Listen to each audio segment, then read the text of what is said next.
Hello, ladies and gentlemen. Good afternoon. It's lovely to see so many of you here today, and welcome to this, our third session in the 2012 Edinburgh World Writers Conference, which is brought to you by the Edinburgh International Book Festival, which is where we are, and by the British Council. My name is Susie Nicklin, and I'm the Director of Literature at the British Council, and I'm based in our offices in Trafalgar Square in London. We're a big organisation. We have offices in more than 100 countries around the world. We have more than 7,000 colleagues. And we work in three main areas. We work with the English language, with education, and with the arts. And the actual job that we do is a job that we call cultural relations. It's got other names. Other people use different phrases. You may have heard the phrase soft power. You may have heard the phrase cultural diplomacy. But we call it cultural relations because we do exactly what it says on the tin. We create relationships between people through culture. And I have the absolutely wonderful privilege of doing that job through literature. So you can imagine that I'm particularly interested in the topic of today's debate. The Council was involved 50 years ago. We brought writers here to Edinburgh from around the world to take part. And I work in many of those 100 countries with a lot of peers talking about these kind of subjects all the time.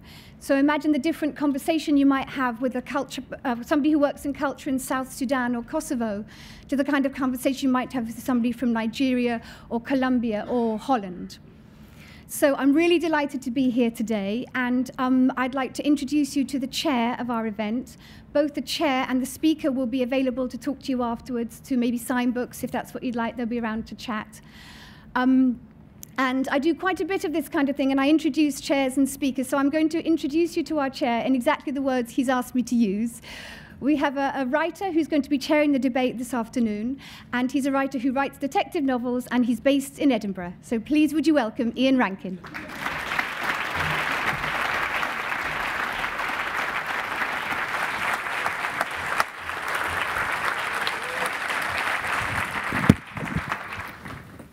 Thanks very much. Thanks for all coming along. How did I get talked into this? So we're here, as you can tell from the board behind me, to discuss a national literature with a question mark at the end, nationality and identity in the novel today.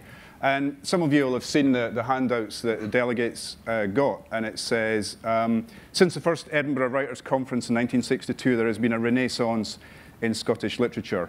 Have there been similarly powerful developments in other countries, and do their combined voices amount to a national literature? So that's what the session is about, looking at the impact of national identity on the novel today. This is something that also concerned the '62 conference. There was a terrific piece by Stuart Kelly in the Scotsman newspaper a few months ago where he looked at the war of words, as he called it, or as the headline writer called it, between Hugh McDermott and Alexander Trocchi at the '62 festival. And Stuart says, Scottish literature has barely moved a jot since. Individual versus collective, nationalism versus internationalism, triumphantly local versus constrictingly parochial, shock horror over drugs, double shock horror over sex and drugs.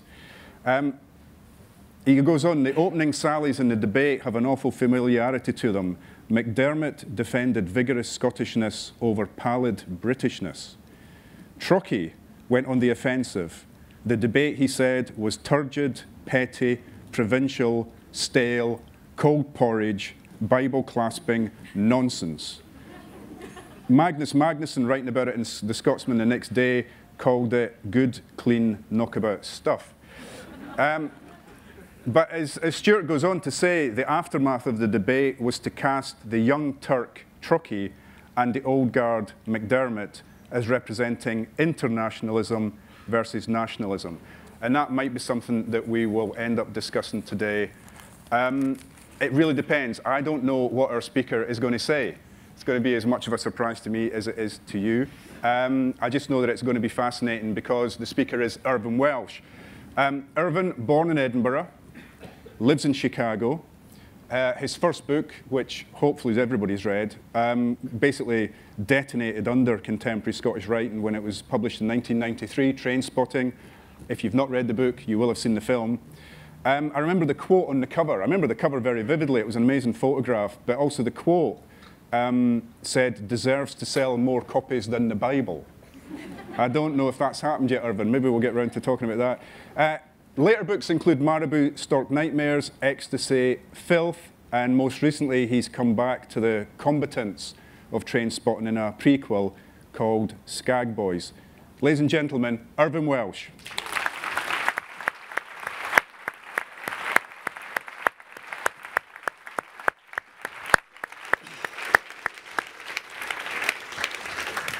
Thank you. Thanks, Ian. I was just thinking about this, and it's the exact same debate that we had in 1962. So if we've not worked it out by now after 50 years, the answer to these questions, we're not really going to find them. So you think that, I mean, if Einstein's right and insanity is doing the same thing over and over again and expecting different results, then by definition, technically everybody in this room here is insane. So, I mean, the short thing, is there a national literature? I mean, the short answer would be yes, of course there is. But the real question, I think, is when you get beyond that and you say, well, is it different to how it was 50 years ago? And also, again, this is a real question that I want to look at and tackle today, because I think it has to be different, because the world we live in is a different place. How different, hopefully, kind of when we start talking about this, we might come up to some conclusions. I don't know why I'm here, because I've always thought of myself as one of those writers who should be read, but not necessarily heard. And I don't particularly like doing these things. But I suppose that the subject, a national literature, is quite a compelling one for me, given the current politics of these islands and the independence referendum for Scotland kind of looming, and the fact that I'm now a kind of genuine exile in the UK rather than a kind of half-arsed exile in London or Dublin or Amsterdam, which is only a kind of an EasyJet or Ryanair ride away. But I think that it only really hits you kind of living outside of the UK just how much the casual remark, I'm Scottish or I'm British is, I was out with a friend, a film director friend from Sweden that I'm working with kind of out in LA, and every time somebody came and asked us where we were from, Jonas would say, I'm Swedish. And they go, all right, Sweden, But as soon as I said, I'm Scottish, they would go, people start thinking, it was like, oh, yeah, kind of, is that an independent country, or is that part of Britain, or is it like Ireland and not part of Britain, or is, so there's a lot of confusion abroad about the identity of Scotland, and even more so now that we have a parliament and we're kind of, we seem to be making some kind of journey to kind of independence. I mean, I've been described as both Scottish and British in literature over the years. A writer friend of mine, Philip Kerr, we always find it amusing how, I can be described as Scottish and he can be described as British in the same set of festival literature. When we actually grew up about 3 miles from each other in Edinburgh and left the city in our teens roughly at the same time to go to London. So, I mean, I suppose this is so much like about perceived kind of social class kind of differences. And I don't want to dwell upon social class at this stage because that kind of decimates the whole debate in Britain. But let's just acknowledge the fundamental veracity of its relevance to the debate just now and leave it at that. Now, as this discussion started, it originated in Edinburgh half a century ago. I'm going to focus mainly on the Scottish situation because it is a pretty unique one. We're in this country that isn't quite a nation but has been lurching kind of almost apologetically at times towards that status and picking up some of the trappings on the way. But lest we forget, this is still a region of the UK. The political and cultural landscape was unrecognisable 50 years ago when Hugh McDermott delivered his lecture on national literature, provoking that famous spat that Ian's mentioned with Alexander Trocchi.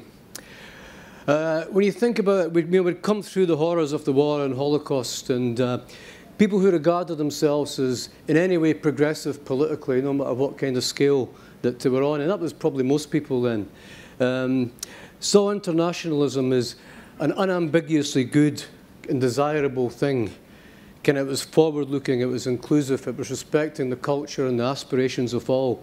And it was based on kind of fraternal, even socialistic notions. Nationalism, even kind of dressed up in sort of national liberation clothes, was seen as morally dubious and kind of inherently divisive. But one of the things that has changed greatly over the last half-century is that the dominant model of internationalism is now capitalist and media-led globalization, which kind of, it serves to level national differences into this kind of monolith of debt-fueled consumerism and bland disposable culture that kind of permeates today. It's difficult to imagine now, I think, even without underestimating that kind of formidable power of Scottish contrariness, that kind of discord existing between such free-thinking mavericks as Truckee and McDermott today.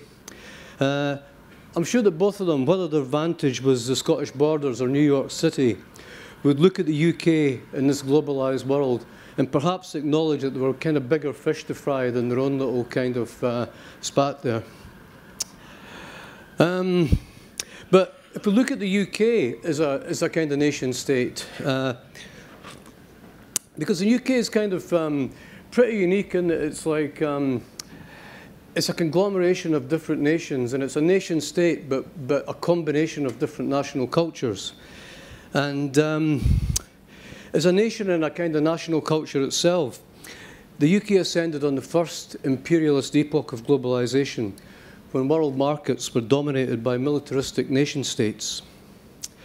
Paradoxically, the current era of globalisation has, in a lot of ways, certainly in Britain, kind of strained that relationship between a national cultural identity and a nation state.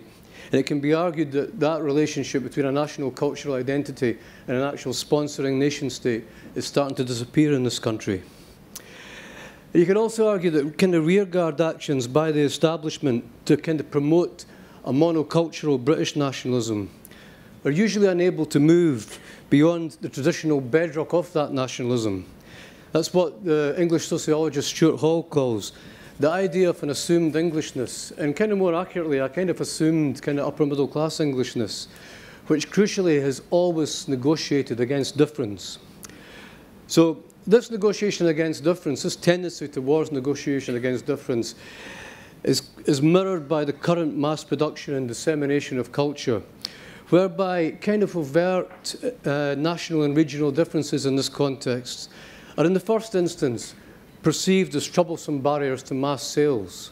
So it's like if somebody wants to write a book in a kind of, whether it's like a Cornish vernacular or a Scottish vernacular or Somerset or what, it's the first thing that a publisher will say is that there is already a kind of perceptual barrier on the part of the whole kind of retail and publishing apparatus towards a kind of global mass sale. Now we can spend all day. What I find quite interesting is that we can talk about what is regional and national culture to the point where it becomes meaningless.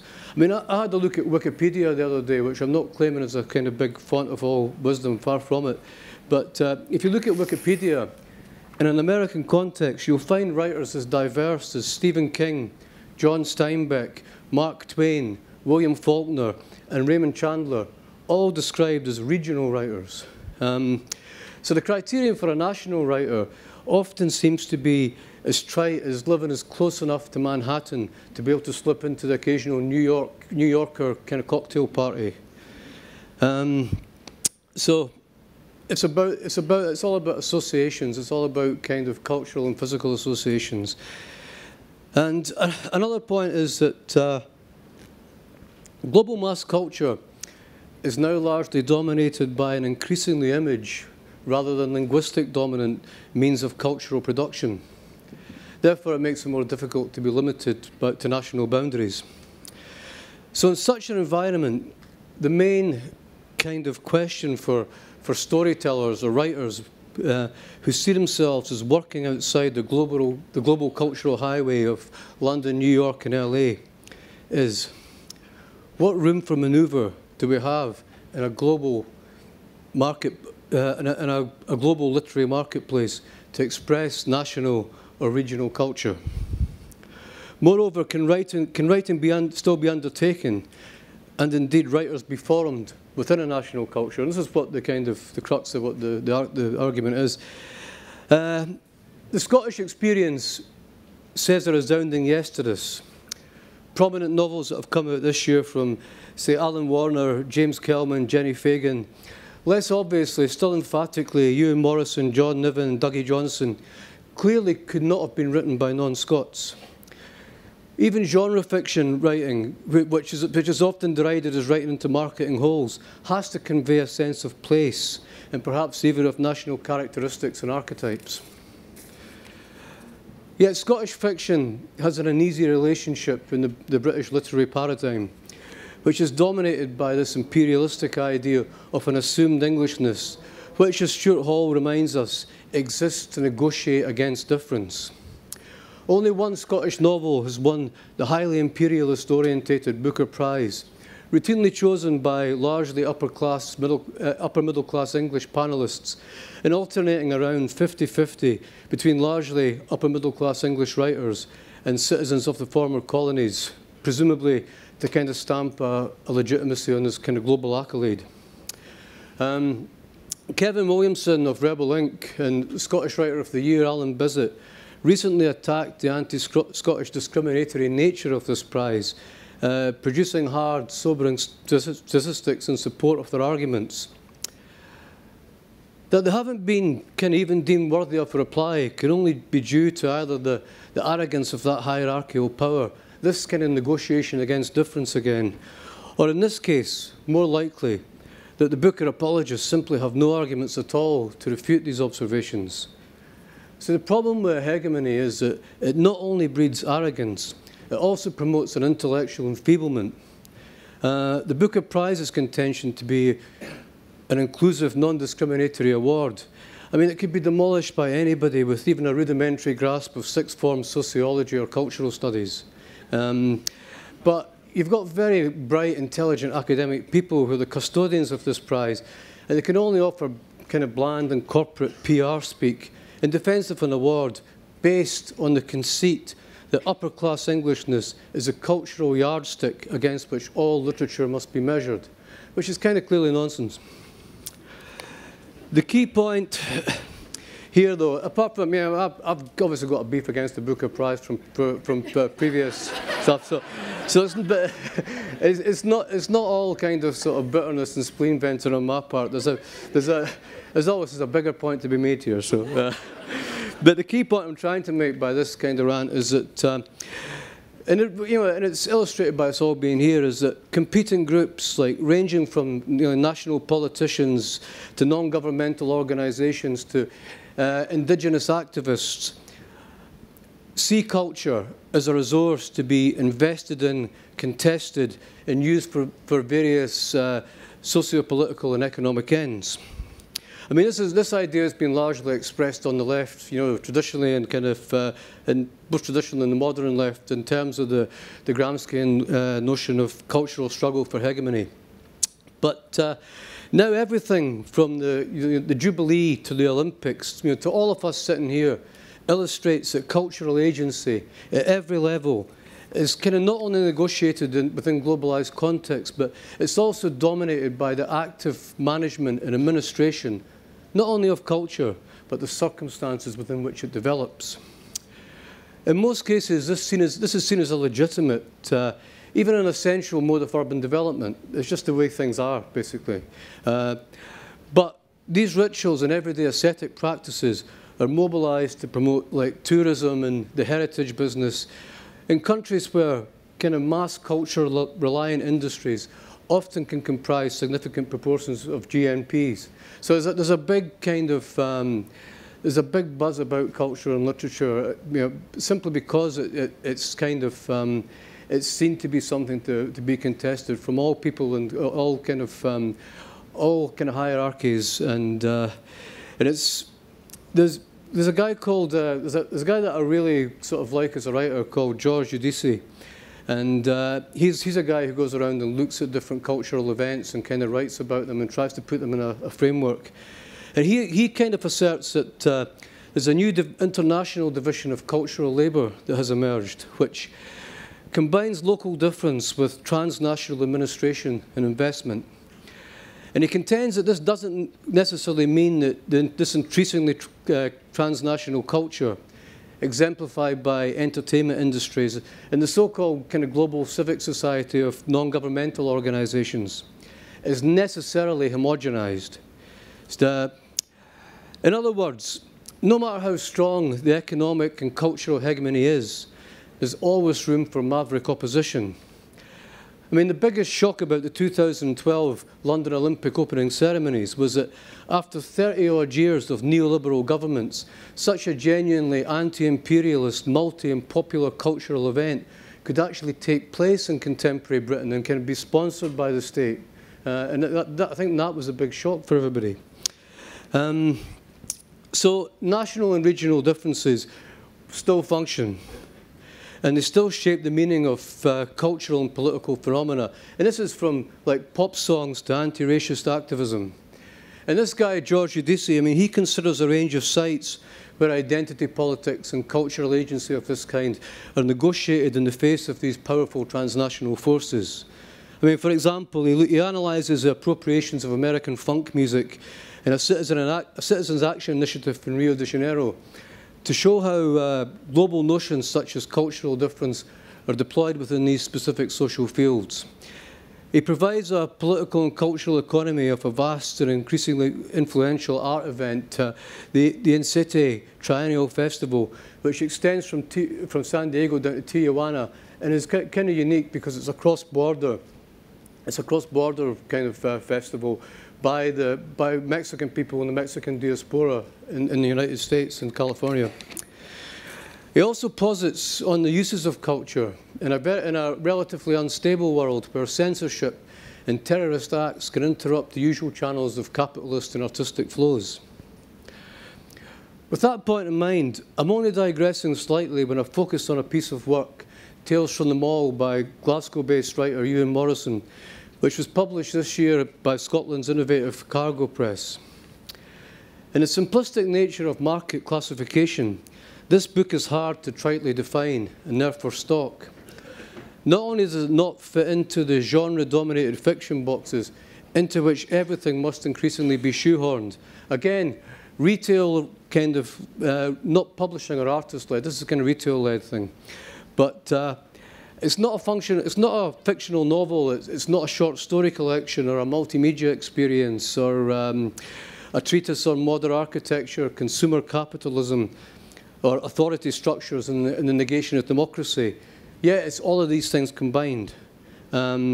So therefore, Tales from the Mall hasn't had the exposure that such a groundbreaking work deserves, other than a fantastic word of mouth from the cognoscenti.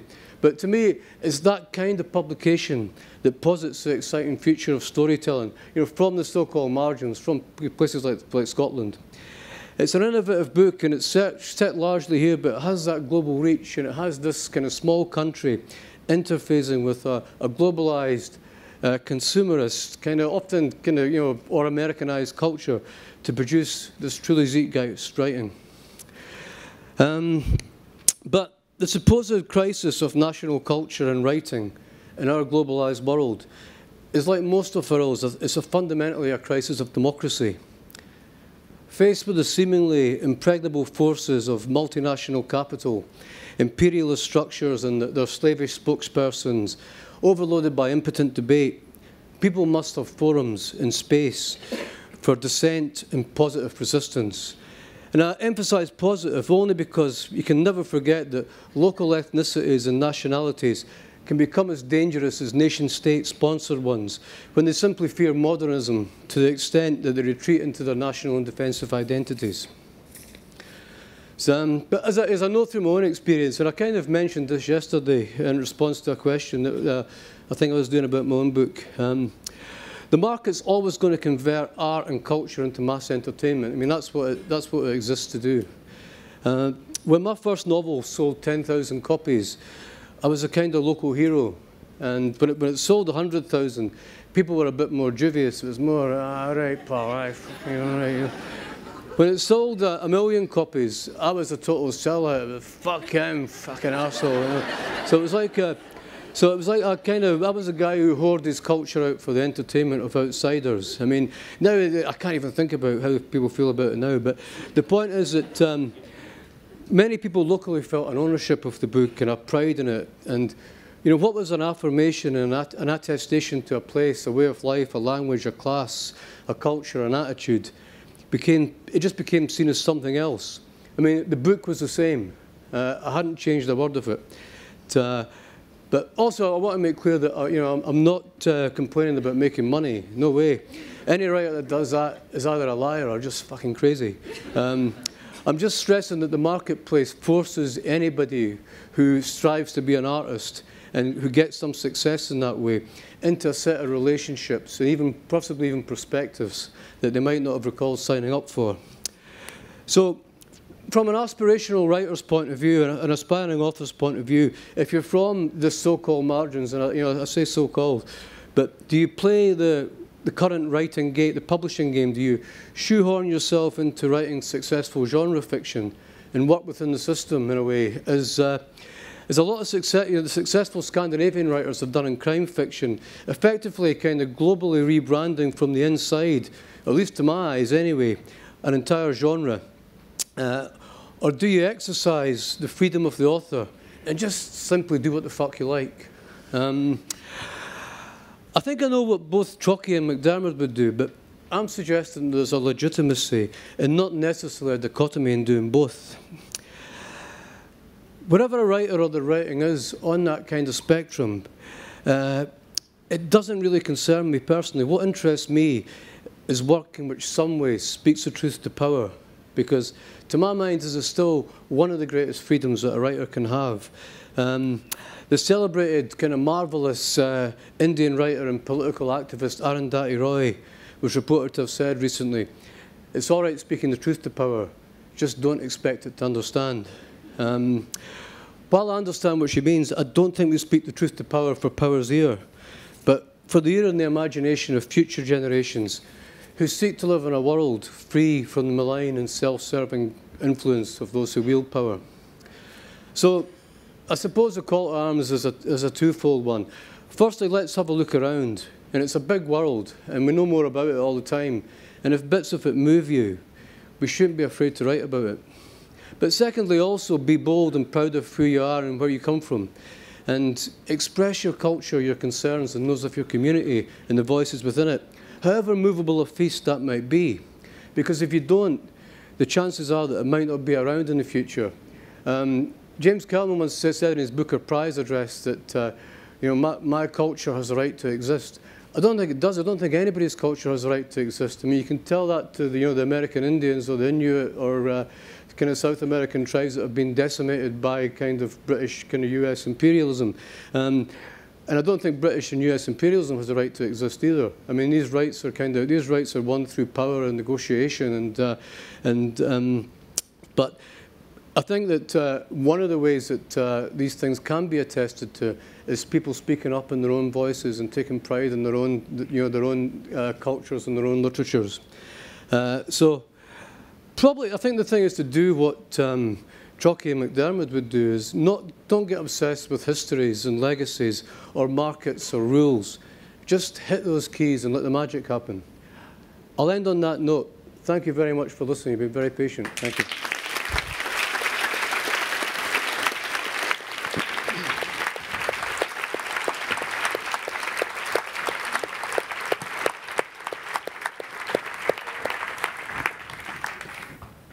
Thanks very much, Irvine. A lot for us to talk about, I think. But I want to start quite near the end of your talk, because it took me back to something you said near the beginning. You were talking about train spotting and its success.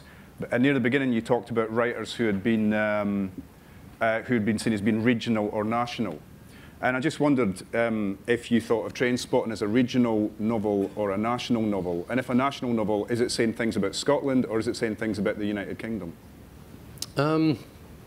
I never really thought, when kind of writing, I never really thought of it coming from any distinctive place. I mean, I think you're just trying to kind of your ambitions are much more modest, I think, particularly when you're starting out. You're really. It sounds a bit of a kind of cliche, but you only become aware about something like this after the event. You're focusing on everything that all writers focus on. You're focusing on character and story, and trying to get the book as good as you can, and to tell the story as good as you can. And you don't really think about the impact and the location of this and all that. And it's only later on that you become aware that it does have that kind of context. A book like that is always going to have that sort of political, socio-cultural context to it. But are you saying that other people then put that on the book? You're not thinking about it, but the critics and the reviewers do. Yeah, I mean, I think that it's they should do as well, because everything exists in a certain place and time. Everything is of its place and time, and it is, nothing like that kind of comes out of isolation. It's part of something kind of bigger. It belongs to something bigger, and it should be kind of called up for that. But I think it's a shock because, to you as a writer, because what you do is I think you go into yourself, and you don't really, you're kind of, I mean, I don't write for readers. Writing to me is a purely kind of self-indulgent thing. It's kind of a bit like masturbation, but with fewer things crumpled up into the sort of the basket involved. But I tend to sort of, I tend to kind of live in my own world when I'm doing it, and not really take kind of cognizance of anything else. So, I think that it's just that process of shrinking something down, and living in the moment and engagement with that material. I think when it's done, it's opened out to the rest of the world, and the rest of the world has its say as it should. Yeah, but I imagine that you were very pleased when it turned out that the story you had told wasn't just it wasn't just understood by a local community, by the people who live in Edinburgh, or even the people that live in Scotland, but there were people all around the world for whom that story and those characters and those themes resonated. Yeah, I think it's like, I mean, when I started promoting the book, you go to like South Africa or or Russia, and people would say in Moscow, we've got a Begbie, or South Africa, we know a Spud, and so you would get the characters are kind of in some ways kind of global archetypes that sort of that people identify with, and obviously the themes of the drug addiction theme was something that hadn't been kind of picked up as a kind of global phenomenon, but clearly was, for a lot of people. So I think yes, I think that was the sort of the power of it. But you kind of I mean, I thought when I wrote this book, probably me and a few pals would read it basically here, and we'd have a laugh about kind of trying to work out who the characters were and all that and stuff, So I didn't have any kind of grandiose kind of schemes for it in that way. But back to this thing again. I mean, it's like it's probably the way that the publishing industry has changed in these 20 years. I think it would be very difficult for a book like Trainspotting to be published now, certainly by a kind of London-based publisher. And because it doesn't, it's like, talking about Ewan's book, Tales from the Mall, it doesn't fit into any recognised, the market has become much more defined in terms of the product that it takes and absorbs in. And that book doesn't really kind of fit into that kind of, into any of these holes and slots now. I mean, since then I've carved out this kind of niche where the people, they will take it and sell it because it's basically because it's mine, and I've got this kind of slightly semi-brand name about these things. But if I was a young writer and I was delivering a book like Trainspotting now, I would be very, very surprised if it was published by taken on by a national publisher. No, I mean, what might happen is it might be published by a small online press, take off from there, and take off from there, because the online community would start to talk about it, and eventually a traditional publishing house would come on board and say, I think that would be the route if it was kind of going to get any profile these days. Because I mean, that's one thing that is. I mean, I don't know. Maybe we can debate this about, because you've been talking about globalization, but one thing that globalization hasn't completely got hold of yet, I think, is the internet. And lots of writers from all around the world can get their material read by a potentially a very wide readership in different cultures and different countries. Yeah, I think so. I mean, I mean, I know a lot of writers in Chicago who kind of, particularly young adult fiction, they've been very successful in putting stuff online and building up a kind of, certainly a national fan base, and they can go away to different go to different cities, put on readings that will be well attended, sell their books at these readings, and they can make some kind of a living out of it, you know, out of doing that. But I think to get to the next level in terms of, you know, all writers want to make a living out of writing because they want to write. Basically, they don't want to. I mean, some writers, I'm sure, really do want to teach and pass on their stuff to other people and all that. But most writers just want to write. They're selfish. That's what they love doing. They like getting, you know, they'll get into that. And making a bit of money helps you be able to do that without having all these other things that you need to do. So, yeah, I mean, but I think that the young writers that I know that are doing this young adult fiction. It's to get picked up by a major publisher is the next step for them. To get that major, it's a marketing muscle really that they kind of need. But it's very, very hard. I know it's very, very hard to do that in the States. And many times when people have been picked up, the publishers will put a couple of their books out and expect them to kind of go around and promote it themselves. And they won't, they don't look after them in the same way that it's like I get looked after when I get a book around, sort of kind of flown out and put up, and they organise the tour and all that for you. So they're expected to kind of do it themselves, and if it really hits the commercial base, then they'll jump on board and come in. You spoke early on about a negotiation against difference, a kind of a bland levelling, and this being what the corporate world wants, because then it may, then suddenly everybody's buying everything that they want them to buy. But it seems to me that literature it can be a counterbalance to that, because literature is very good at showing us different points of view, different nations, different cultures, different subcultures within those countries. So how does literature operate against that blandness? I think the key to it is one of the things that's really excited me about being in America has been the collapse of borders, and you've seen the growth of a kind of particularly in Miami has been a case in point for me, that you've seen the growth of regional bookstores again, who are much more focused in on that area, and Miami, because it's such a bright visual place, art books are really important there. So you've got that kind of emphasis there. So I think it's about that kind of breaking down. Yeah. What's he saying? Huh? Yeah, I'm about to. Yeah, any second now. You've got tons of time, don't worry about it. You got tons. That was my last question. He's got a game plan here. Yeah, it was a game plan. No, I mean, that was my last question. And what? Well, it was going to be anyway. I'm going to open it. So we're going to. We've got an hour and 20 minutes. We've got plenty of time. Really? Okay. Well, we're going to. I don't know. You've not seen me in action as a chair. Get through a lot of questioners. What we'd like is, I mean, if you do have questions, please, hands up. We do have a couple of roving mics. I would like it if the person asking the question could do two things. One, stand up so everybody can see you. And two, if you could just identify yourself before you ask the question. So, who's going to give us the first question then? All right, shooting straight. This guy in the second row here. Thanks. Oh, well, thank you very much. Diolch yn fawr iawn.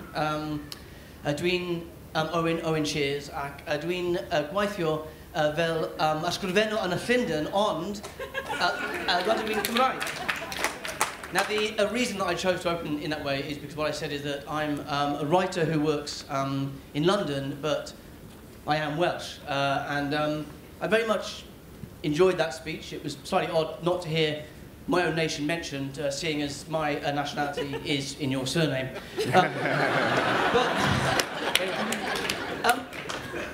I suppose I also chose to start off in that way, I hope, by way of sort of throwing in a few ideas at the start of this conversation. One being that I am very much Welsh. I have been informed by Welsh writing and Welsh landscape, but I prefer not to call myself a Welsh writer for two reasons. One, because in Wales, the national tradition of writing is obviously split between the two languages, and I'm sure that's the same for many of the countries that are being represented here. But also secondly, because I think probably, again, the same as many writers here, I don't want to be actually bound in by the borders of my country. I want to be expanded by my country. But also, I've been very struck, the fact that I'm Welsh, but I'm writing from London, that how many of us here we're actually not living in the countries which we are representing here. And I just think that's a very interesting question. To what extent is the national literature of a country very often revitalized by people who have actually moved geographically out of that area? But I suppose the main question that I want to put to the conference at this point is that in a post-devolution UK, one of the things I've become most fascinated about is the nature of English literature. For the last 40, 50, 60 years, all of the Celtic nations have thought an awful lot about what is our national literature. And we've sort of been banging on this dominant large country in the middle that's been telling us that we're universal, we're kind of all the same. And we're not, and that's what makes the United Kingdom so fascinating, and I think also so radical. And something I feel I've noticed, that post-devolution, there certainly has been progress in Wales, but I felt that there's a conversation about actually what is English writing.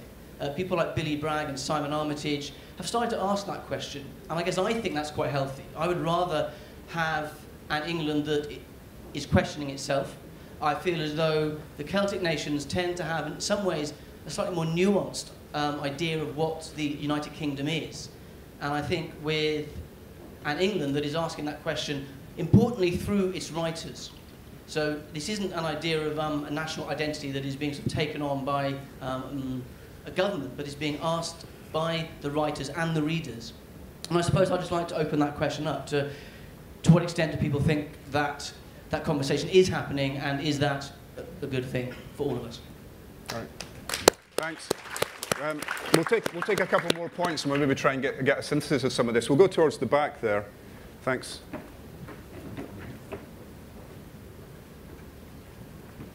Hi, Liam Hurley, Scottish artist working in theatre.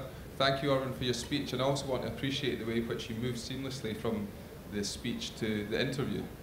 It couldn't have been that easy, so thanks for that. I noticed that I really enjoyed the points you made. I guess just to add my response to the first point is my assumption is that we're here to debate a national literature for Scotland. That's my assumption. No. It's an international writers conference. Thank you for correcting me. So I'm glad I cleared that up. I noticed that there was an absence of the C word in your speech, and it's not the four-letter one, which your readers will be used to, Irvine.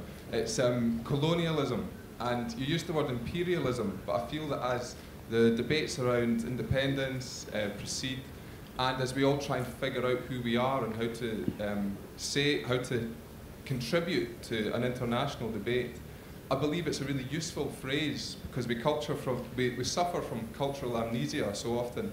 And I think we're very uniquely positioned in this nation as a people who have been colonisers unquestionably, and who have been colonised unquestionably.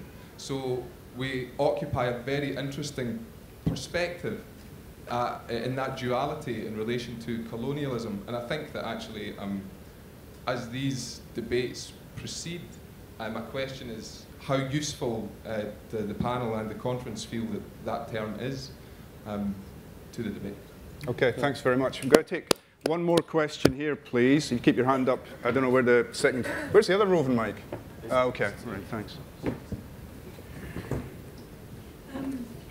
My name is Elizabeth Marshall, and I'm plain Scots.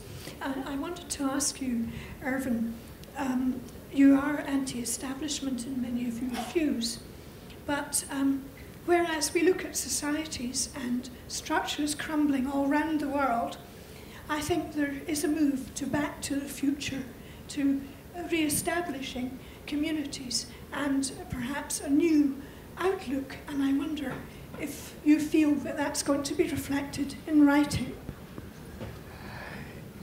Yeah, I mean, I think it's very hard. I mean, writers tend to be excited by change rather than by a kind of, rather than by some kind of consolidation. You know, it's areas of sort of social change and social flux that kind of excite writers more. So the actual kind of rebuilding and stability and kind of homage thing is certainly difficult for me to envisage, kind of thinking in that kind of mindset. But I think there is certainly a role for that in society. I don't know.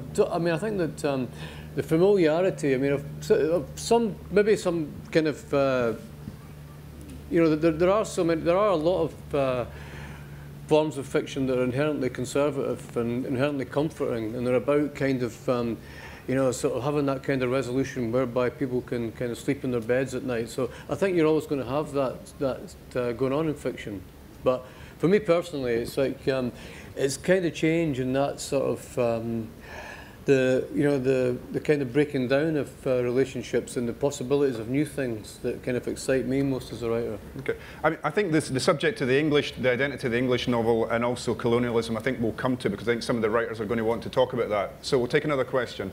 No, sorry, I'm not going to ask a question. I've been asked by my fellow writers that to change the format. I mean, Ian, this is not a talk by Irvine in which the audience asks questions. This is a writers' conference. We're all here to express our opinions. I think my fellow writers agree on this. Yes. I mean, you got it wrong, I'm sorry to say. Okay. It's not a talk by Irvine Welsh. Ask the audience what they want to live. No, sorry, this is a writers' conference. It's not This is cool. It's not a talk. Okay, you can express your opinion as well, but That's what I'm doing. okay. We don't. This is not my personal opinion in any way, but I've been asked by my fellow writers to say this, and I said it yesterday, and I'm saying it again today. Carlos Gamarra from Argentina. I'm a writer in this conference. Sorry, I missed that. But I mean, we're talking about if we're going to talk about the format of it, you know, you made the same intervention was made yesterday, and then you get this effect where people are kind of popping up like pogo sticks, and you don't actually get any kind of continuity. So although I agree everything shouldn't go through there, Ian, it would be really great if you could find a way of getting themes going on so that we have some kind of a discussion going, rather than either a pogoing stick or everything going through you guys, since it's being raised. I agree.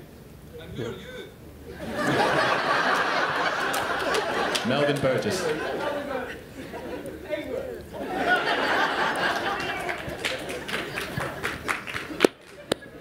Angus. Smisha Nurse Mcnichol, Bard. My name is Angus Mcnichol. I'm a poet, oblique macker. I write in Gaelic, English and Scots. I would like to dare to make a little observation regarding Irvine Welsh, because I have an abiding memory of two young gentlemen who were probably from Leith, standing outside a bookshop on the bridges, one looking incredibly uncomfortable because bookshops were not his scenario, and the other saying to him, come on, it's about us, it's about people like us, train spotting. But what I'd like to talk about from my perspective is, well, train spotting is very much, in a sense, a regional book. It's about a very specific location. These boys made it clear from that statement. I write in Scots Gaelic, I write in the Gaelic of the Isle of Skye, but I can reference Neruda, Miroslav Holub, Hiroshige, and other Japanese poets. I can reference the poetries of the world through my own language, but I also feel I know very, very little about Welsh poetry. We are both members of British society, if you like. How can we set about a situation where our poetries, our dynamics, our literatures are as widely recognized as mainstream English literature, which again, Irvine touched on, that you do have this kind of cosmopolitanization that marginalizes us. And I'd love to have a dialogue on the subject of how do we all get recognition. We're all bona fide writers. We use the same kind of imagination. We may use a different dialect, we may use a different language, but we are all communicating in ways, those of us who speak and write in the, I don't like using the word minority languages, but the marginalized languages of the British Isles, we all speak pretty reasonable English as well, and we translate our own work into English. So let us have a bit of recognition that we have something of worth to say. I've heard people outside reading say, and people have said to me, I wouldn't understand your poetry anyway. Mate, my English translations are reasonably eloquent. Test it. So, okay. Thanks. Angus, thanks. You can just pass it along to the end there. I think this is going to be picked up. Can you identify yourself? Okay, I'm Teresa Breslin. I'm a writer. Being brought up and living in central Scotland, my access, which I think this is touching on, and what Irvine said as well, is access was the library. It was a local library, the William Patrick Library. That's where I went. Now, what I found there actually were books where I didn't find myself. I found Scottish people rowing across lochs and doing various things like this, but or the children who had cooks and gardeners and went for sailing holidays in Cornwall. I became a librarian. I couldn't find books with my children in it either. And there has been a great sea change in this, in that there is an availability with a huge number of writers in Scotland and based in Scotland and elsewhere, but the access which I'm begging for is through the libraries. It's through the libraries, and what we're seeing here is a dissolution of librarians because the professional services to young people, and that's where our readers and where our future writers are coming from.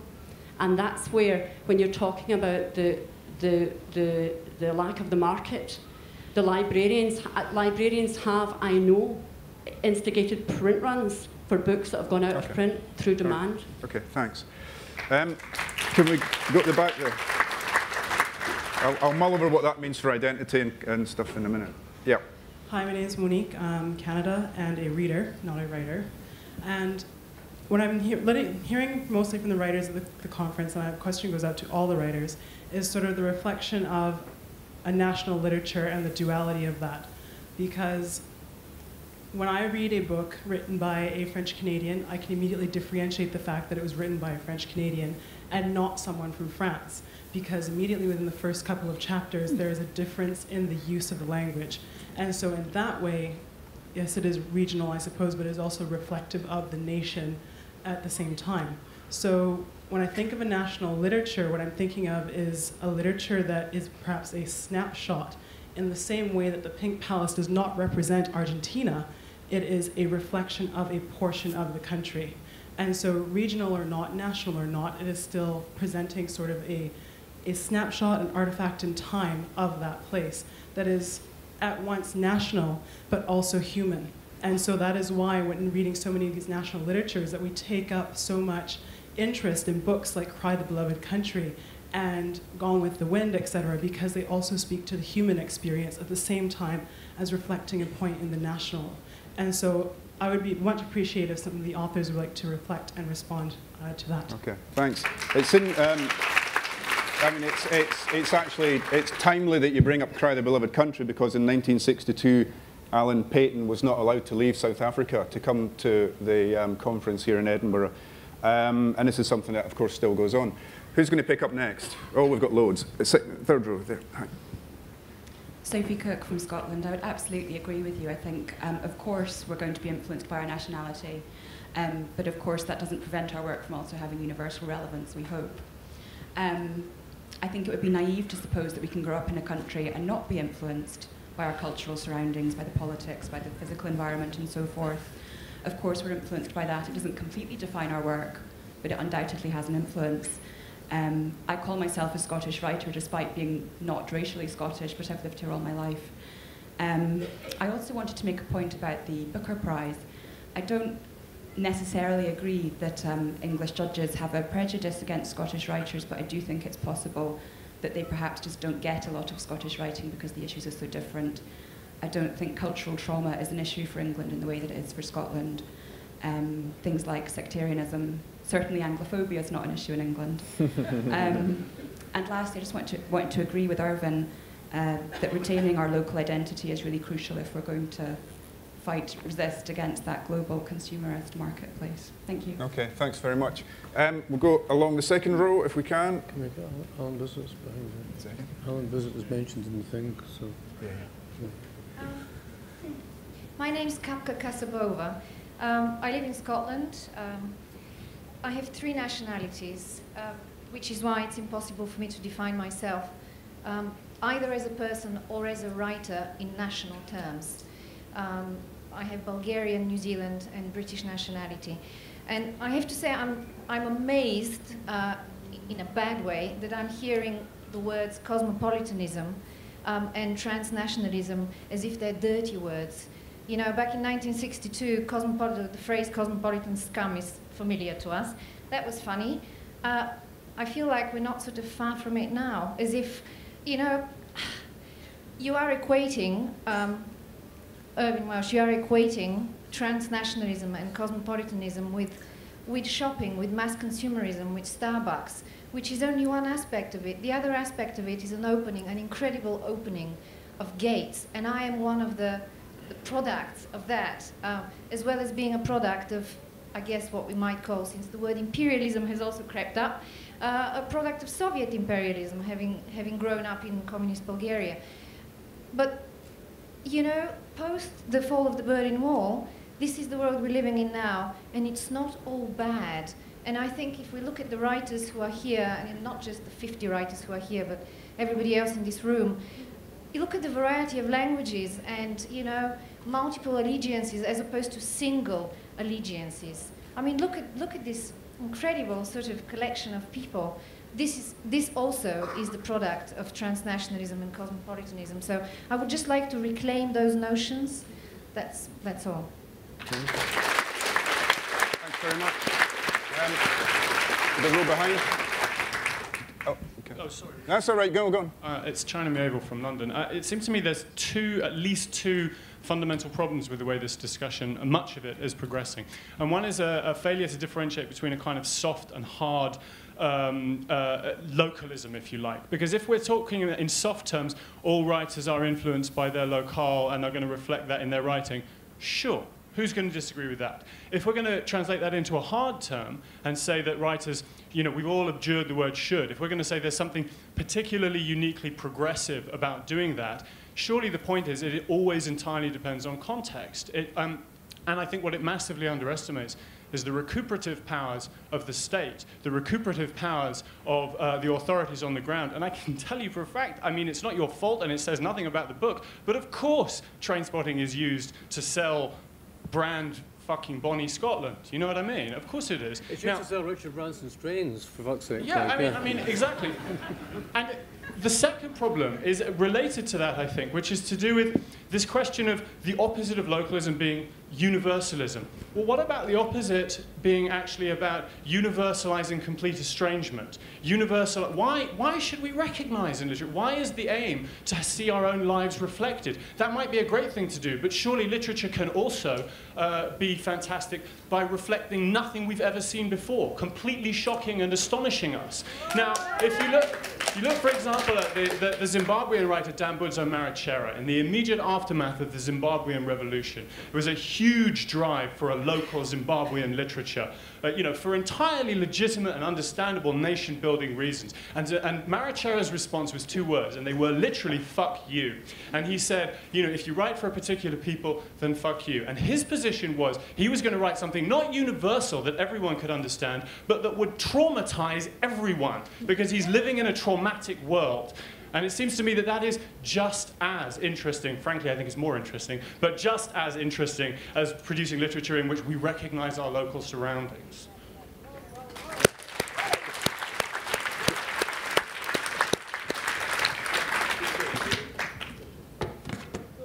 Hi, my name's Alan Gibbons. I'm a young adult writer, and I'm English. You can boo if you want to. But I have this wonderful experience when I come to Scotland. I went to do in-service training in Benbecula, and I was working with the teachers talking about how to write stories through history. And then one woman looked at me with this acerbic smile and said, "Bannock Burn." And immediately I said, why do you think a guy from an Anglo-Irish background, I mean, George Osborne ran the estate in Wexford that my family came from. The bastard oppressed us there. We come to England to get away from him, and now he oppresses us here. I am not a typical bloody Englishman. I live in Liverpool.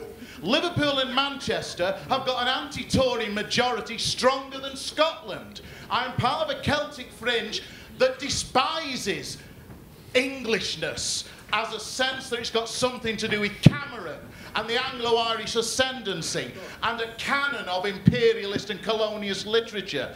And so, in other words, Englishness, I think there's a contestation, a battle to be had.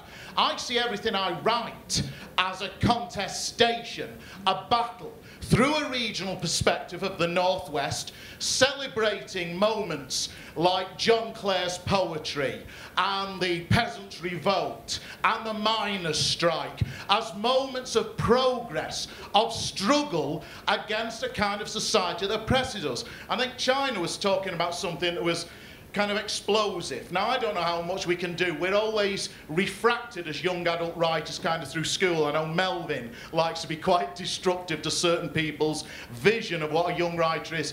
I don't want to go into schools and be a pet educationalist. I want to go into schools and say to kids, there are other ways of telling stories that don't belong to a safe canon. And the final thing is that the canon itself is not safe. One of the funniest things is in England, whenever you're introduced, my mates get introduced from Scotland as a Scottish author. You get introduced as an Irish or a Northern Irish or a Welsh author. But when I get introduced as an author. If I'm lucky, I get introduced as a Liverpool author.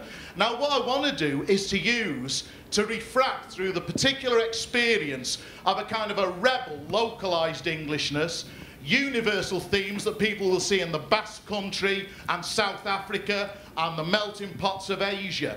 I am not writing for bloody Englishness.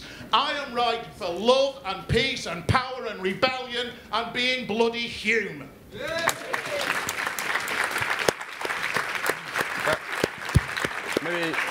Maybe that answered some of your questions, Owen. I don't know, maybe it did, maybe it didn't.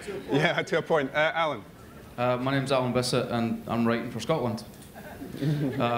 I make no apologies for that. Scotland is a marginalised, colonised country. If Scots don't write about Scotland, who will? If Scots don't take pride in their own culture, who will? Otherwise we'll be dependent on tourists here to construct their own identity. Anybody who lives in Scotland has a right to define what Scottishness is, but certainly I think people from Scotland will have a much clearer idea of how to negotiate their own identity. Now, it seems to me that Trocky's argument fundamentally fails because the very discussion between the two of them is defined as part of Scottish literary history. Now, clearly that happens in a broader international context because people here are discussing it in a broader international context. But Trocky is fundamentally curated. His legacy is continually poured over by students of Scottish literature. So he can argue all he likes about an internationalism, but it doesn't escape the fact that he's from Scotland and that people who will be interested in him first and foremost are Scots. So, I mean, you can't have internationalism without nationalism. We all exist in a broader context. And of course we should be outwardly facing. Of course we should be cognizant of what's happening all over the globe. We are. I don't think it's the case that if you're writing a novel set in Scotland using the Scottish dialect or language, that then somehow demonstrates an ignorance of world affairs. It's possible to do both. And there's a presumption that the Scottish writer, or the writer of any nation that is outward-facing, is somehow superior to the writer that is inward-facing. Parochialism is a very loaded political term, and it's often a reactionary term that seeks to deny local cultures. Now, Scottish culture is local in the terms of British imperialism. So I don't think there's anything wrong in necessarily wanting to write from a national perspective, as long as that doesn't become an aggressive, somehow morphs eventually into its own kind of imperialism. But protectionism is sometimes necessary. Okay. Can we go to the front row? Front row here.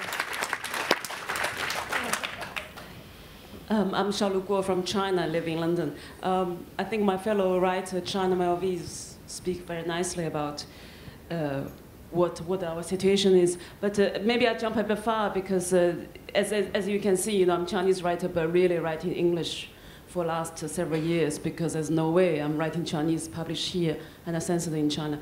But the situation is, what I try to say is, can we look further, say the double reading, double reading, which is requires Anglo-Saxon or English-American literature or English-American publisher writers looking further towards East or towards Africa, towards Latin American, because the situation is we are addressing to really monopoly political situation. There's no writer. There's really a huge publishing monopoly force. In England, you have only 5% of the foreign literature being translated. In France, you have 50% of foreign literature being translated. I was told in Germany, you have 45% of foreign literature being translated. In China, we have 70% of foreign literature being translated. This is not equal double reading. And as a Chinese also living in London and Berlin, I felt this one-way reading and this one-way bridge leads us nowhere. And I write in English, speak English, you know, and I wish I could write in my own language, but this is completely unequal, this transition. And I don't know where we can lead in this discussion, because it's not in our hands to build this bridge, but it's really to do with government funding, translators, payment, and the whole monopoly publishing business. And it's like, that's a place we can penetrate. I don't know if any writer can penetrate our problems, you know. Thanks. Okay, thank you very much. Hello, sorry. Ian, sorry, I was just going to try to thread those two things together. Yeah, Shalu's talking about government, and Alan was talking about sometimes it's necessary to be protectionist.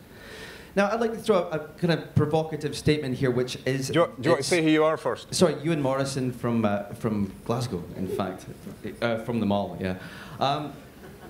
We hear this thing being bandied around. We heard it in the 60s as well about universalism, the kind of brotherhood of man. Irvine touched on this before. It was the sort of ethos of the 60s. And I would quote Michel Foucault here to say that, forget the truth of something. What is the use of a proposition? What uses has this proposition been put to? There may be a universal human suffrage. We may all be the same. But over that last 50 years, who's made most use of this proposition? It's global capitalism. That really is the universal condition for us just now. And I think we as writers with indigenous backgrounds have to fight the homogenizing forces of global culture. And one of the ways that we do that is we have to put up walls. France and Germany are very effective at doing that to preserve their culture, even to protect their cheese and their sausages from cheap American imports. We could do with doing a lot more of that here in this country.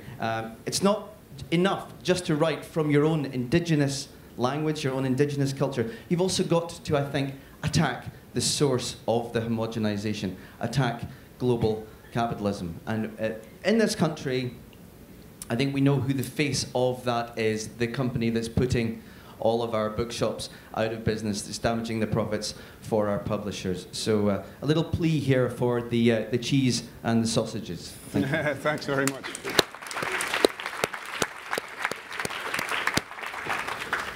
I'm Matthias Politicki from Germany, and I'm sorry to say, no, we were overwhelmed by American culture during the last decades.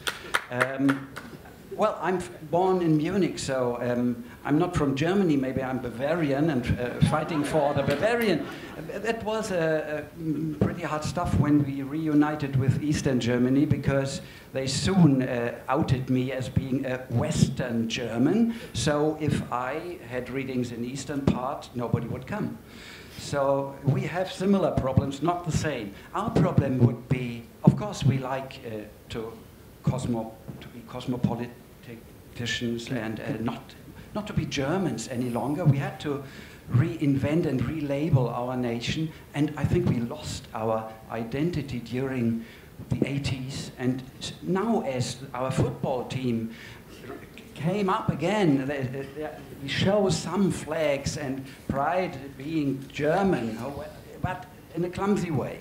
So I think our problem is being overwhelmed by globalization, and turn it back to the literature, I'd say, by creative writing.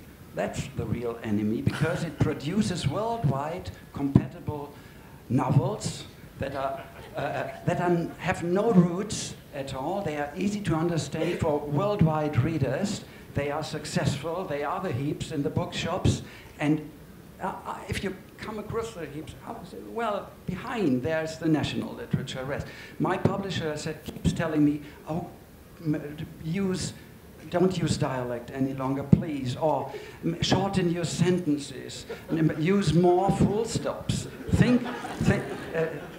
And I was stubborn. I know I fought him. I thought, that's my origin. I come from Bavaria. I love the dialect, and especially in the poems. But he was right.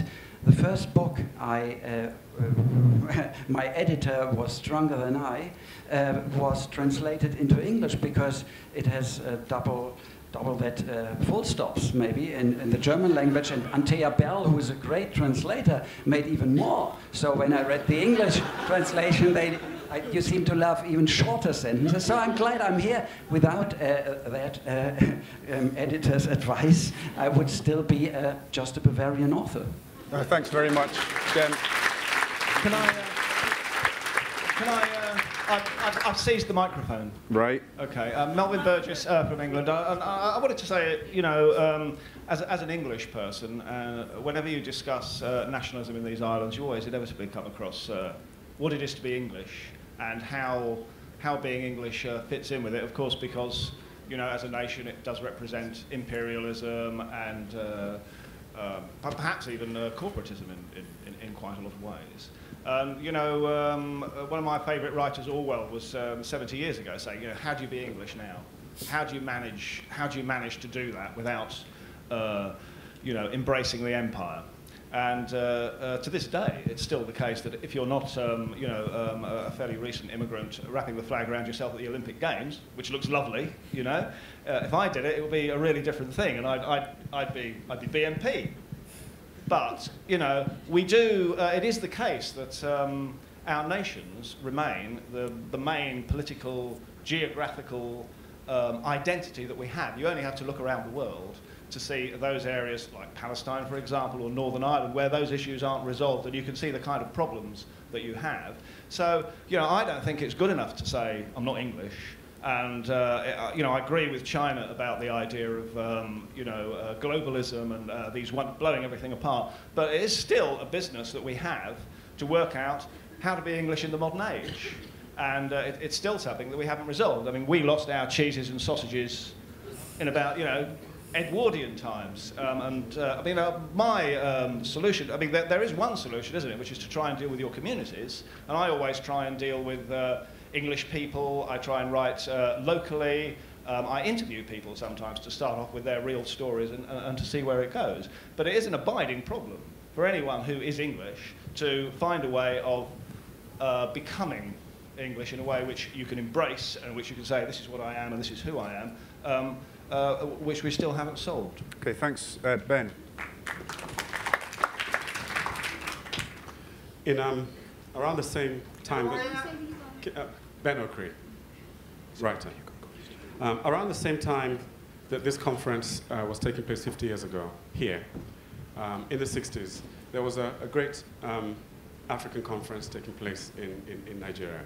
And this very same question, national literature, African literature, perplexed us and continues to rage you. Wherever I go, whether it's in Jaipur, whether it's in India, whether it's in Scandinavia, the same question keeps coming up. In 1966, Christopher Okigbo, one of the great Nigerian poets, made an astonishing remark. He got up and he said, there is no such thing as African writing. There's only good writing or bad writing. That same conference, there was a lot of talk about negritude as a way of describing the African spirit, kind of nationalism. And Wole Soyinka got up and said, a tiger does not talk about its tigritude, it pounces. I think we need to bring that spirit back here to this conference. I think we need to remember that the writer writes. They write as well as they can. They write as truthfully as they can, from the depth of their spirits, about what burns them, annoys them, amuses them, shocks them, disgusts them the most. That's what they do. I think it was Goethe who said, what you do as a writer is you take your hand, you thrust it deep into the human spirit, into yourself, and what you pull out, whatever crap or wonder that is your subject.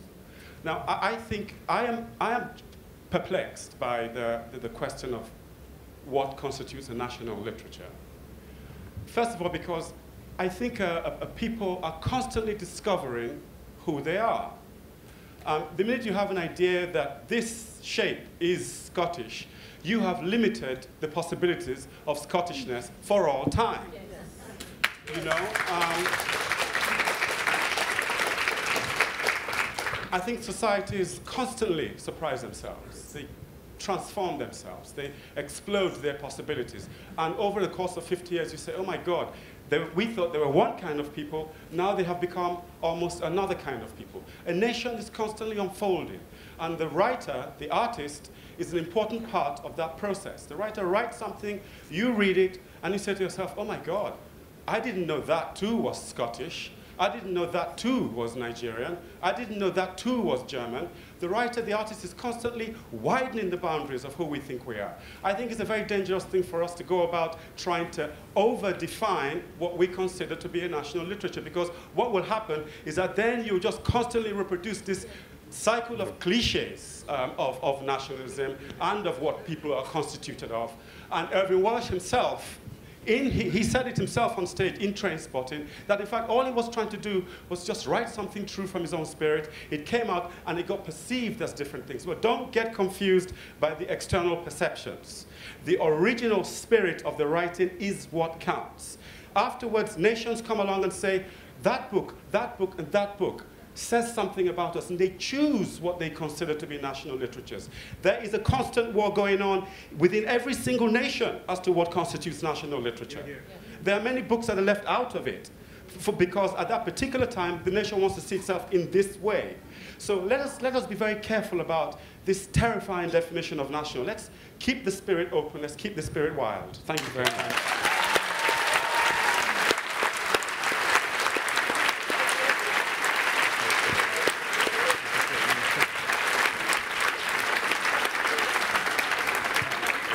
How's it going? My name is John Ryan. I'm a digital editor from Ireland. The big bad corporation from which you were speaking about, I'm probably the representative of it. The one thing I want to carry on from Ben's point, because I think I really agree with it. The one thing I think that we haven't captured here is the capacity of the reader to define what is a national literature. To give you an example, I was 5 years old when Trainspotting was released onto the market, so I came to it maybe, like a lot of people here, I came to it maybe 12 or 14 years later. And I was introduced to it by people who had read it and the buzz that had been built around it, and it was considered to be the one of the archetypal, like, countercultural novels of Scotland. But like that definition of it as a national literature came to me from my fellow readers. So we can write it in like Scots Gaelic, we can write in Gaelic and Irish, and we can have that defined as a perceived national literature. But if nobody reads the book, nobody's going to recognize it as something. So I think just a very short point that it's the power of the readers decide what is a national literature, because if somebody doesn't read it, nobody, it's never going to get famous. Like, that's all I would say. James. James Robertson, a novelist from Scotland.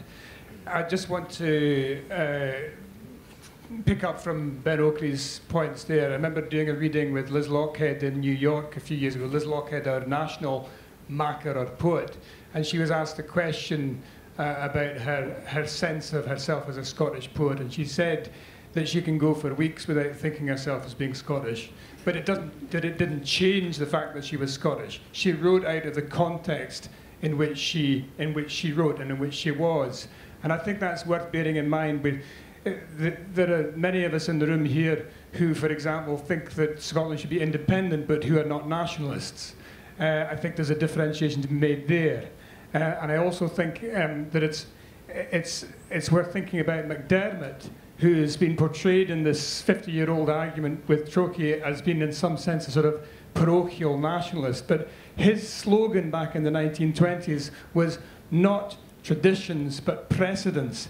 And the reason that he was so keen that folks should get back to looking at Scottish literature from the medieval period was because it had been lost to us. And he wanted us to look at those traditions in order to break them and to do new things. And I think that one of the most exciting things about Scottish literature and culture today is that it is utterly different from how it was 50 years ago. It's multi-voiced, it's multicultural, it's multiracial. We've got people who write from different sexualities. This is inconceivable from the kind of Scottish literature that we had 50 or 60 or 100 years ago, and that to me is a thoroughly good thing.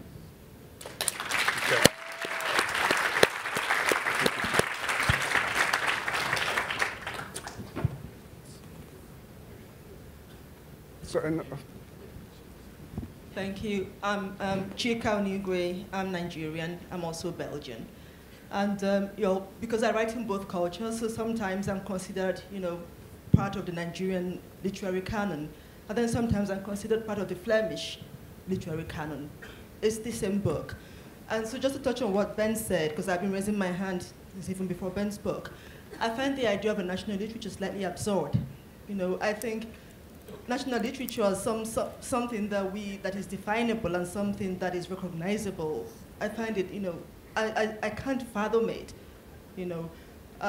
Of course, when we write, we can, because we run out of the same cultures as Nigerians or out of the same experiences, sometimes some of the themes we write about, some of the things we write about overlap. But when I think about Ben's in Acadia, for example, I remember reading in Acadia and thinking, if I did not look at the name Ben Okri, I would classify it as an part of the English canon.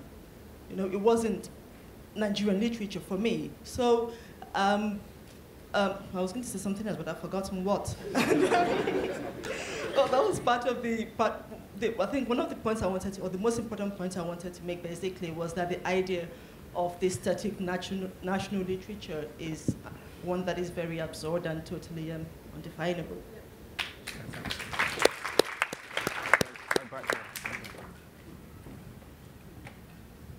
Hello, I am Bernardo Chaga. I write in Basque language. Okay? And I have any problems with the national literature. I think that maybe my idea is very simple. National literature is linked, is related with the value. If you need to have, space in the map, if you need to get a value, you can say that you have a treasure in your country, and this treasure is literature, it's a poem, it's a novel, and so on. I think that it's very easy to understand that here in Edinburgh. Jan McPherson, Robert Scott. I think this is the real story of the national literature. And at this, excuse me, and I think that today is quite important because it's not so easy to get a place in the map, because we say without any, this is a globe, no? Yes, but this is not a round globe.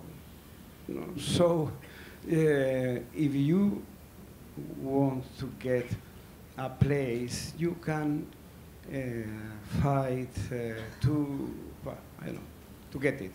And, excuse me, and it could be, puede parecer, it could seem that this is a problem for Scottish or Basque and so on. Well, I think this was the problem in states after the independence.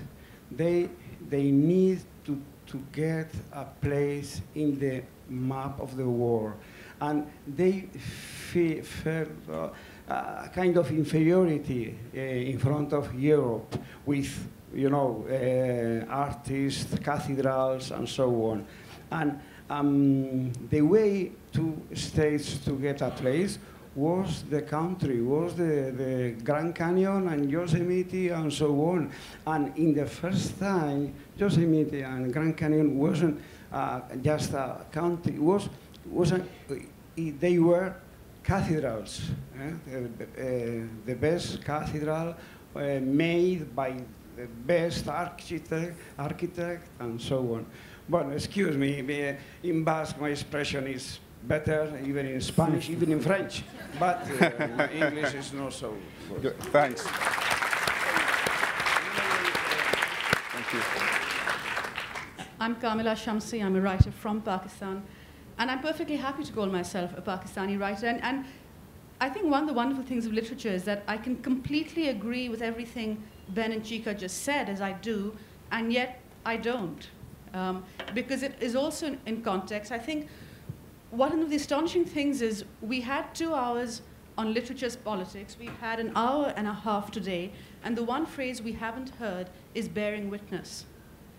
And when I think of national literature, I don't think of nationalism. I don't think of something that is defined by a government or that is defined. But I do think of writers who respond to what is happening in their nation. And I think particularly if you've grown up, as I did, with censorship, with military rule, with areas of history that are not talked about or that are lied about, and then you see the fiction writers and the poets coming up and producing an alternative narrative, you understand then what national literature means. And you also understand that people outside the nation can also be writing it. And I think we would do well to look at national literature as one of the contexts, never the single context in which we discuss a book. Of course, Chika can be both Nigerian books and Flemish books. But if you look, let's say, at American writers, and actually Juno is one of the exceptions, the rare exceptions to what I'm going to say, but I grew up in a client state of America. I've been aware of the American empire all my life. When I read American fiction, I don't see the American empire. And I look at at the literature of that nation, and it's brilliant and vibrant, and it's about 50 states. It's about people coming to that country. It's not about that country going and interacting with other stories outside. And it does make me think there is a problem then within that national literature if it isn't choosing to tell those stories. And for all that we say, we will not tell a single writer what he or she should write. But I think we can look at a group of writers and say if there's a particular place that none of you are going, unless you're Juno or 1 or 2 others, then there's a problem, and maybe the writers of that nation should sit and think about it.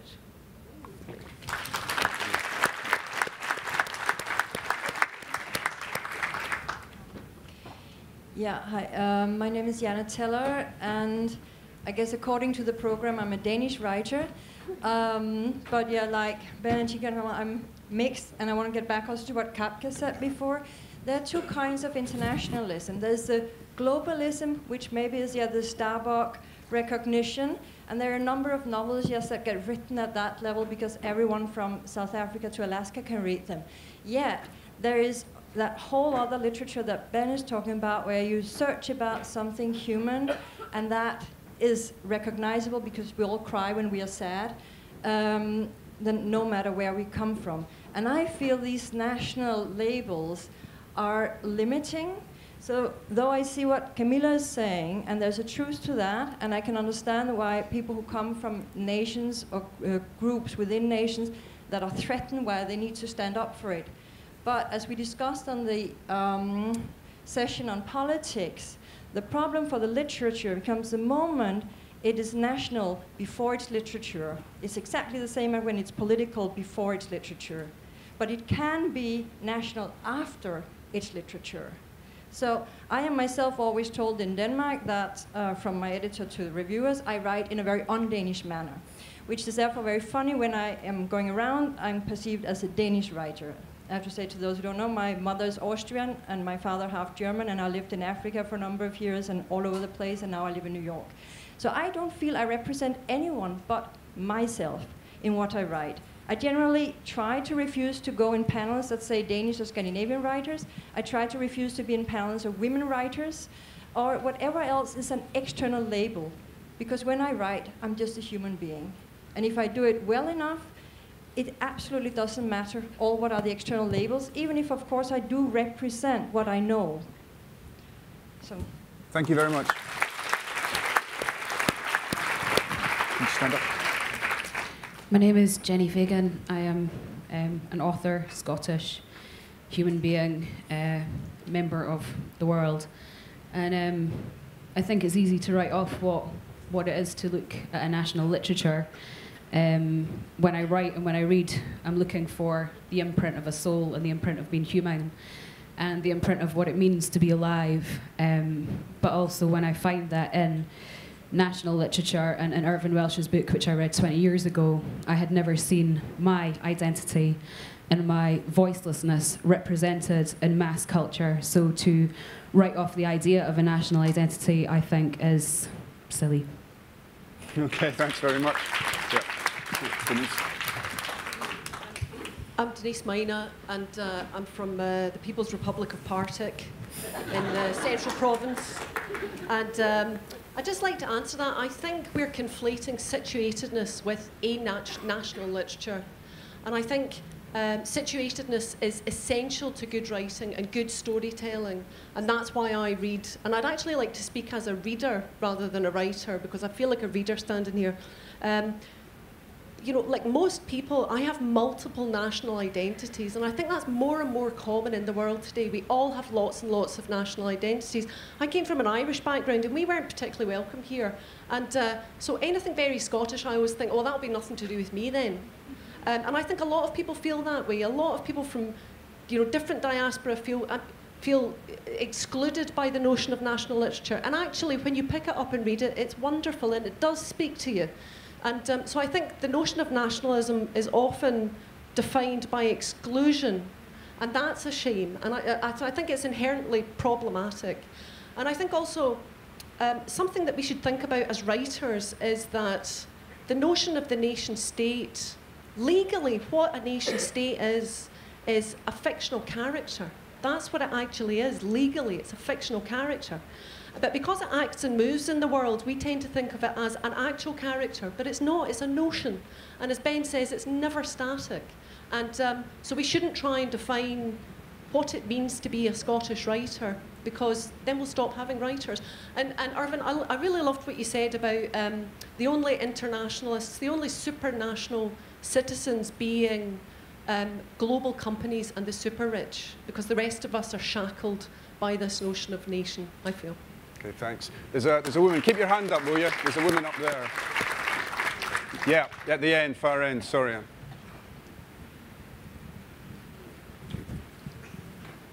My name is Di Servano. I understand that writers situate their characters in the area probably they know, but usually the way I understand writing is that writers write about human nature, and human nature is common and the same. It doesn't matter if you live in Africa or Europe or America or Australia. Human nature is the same, and this is on what philosophy was based all these years. It tried to prove that human nature is the same, and writers write about human nature. So I don't understand why literature ought to be called ever national. It ought to be international. Yeah, okay, thanks. I think we're actually coming towards a thing of saying no national, no international, just literature. You know, let's just call it literature and be done with it, because then it doesn't close off anything. Yep. Speaking as a... Can you stand up? Okay. My name is Marina Solandi Brown, and I'm actually from the Caribbean, one of the few people here from the Caribbean. And we in the Caribbean have many, many, many, many nationalities and many, many languages. And I came to live in Britain as a teenager. And Britain is a very exclusive society. Wherever you are, Scotland, Wales, wherever, England. And there are many quiet little rules about what makes that person Scottish or English or whatever. There are clues in the language that are not open to outsiders. So if you mispronounce a name, then we know immediately you're an outsider. What shoes you wear, how you pronounce certain words, exclude you immediately as an outsider. The one way that I managed to find my way into the society and understand it and live here successfully was to read. I read every writer, I read a whole load of different books. I understood about what it meant to be a Protestant and how essential that was. For me, coming from a Catholic background, to begin to negotiate the society. I lived with a Scottish woman who had to flee from Scotland, who shared a flat because her lover was a Catholic. I didn't know anything about that. You begin to understand a lot about a country, although there's no national literature, about just by reading the writers. And anybody who goes to a foreign country, the first thing they do, they have any sense, is they read the writing that is on the bookshelves coming from the writers in that part of the world. It gives you the clue to understanding what is going on into the minds and hearts and souls of the people who live there, the motivation of the writers, etc. It doesn't need to label itself, but it is the key to understanding. Thanks very much.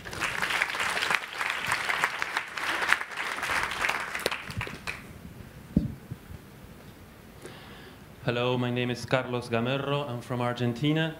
And I wanted to address something, a kind of assumption. At one point, we were talking about the global market and as if it were something opposed to regionalism or localism. But there is a way in which it isn't, and it's a dangerous way in which the global market also demands sort of regional writing, but cliches. Like, you know, a novel from Afghanistan has to be about tribal warfare. An Argentine novel has to have tango in it, or The Disappeared, and so on.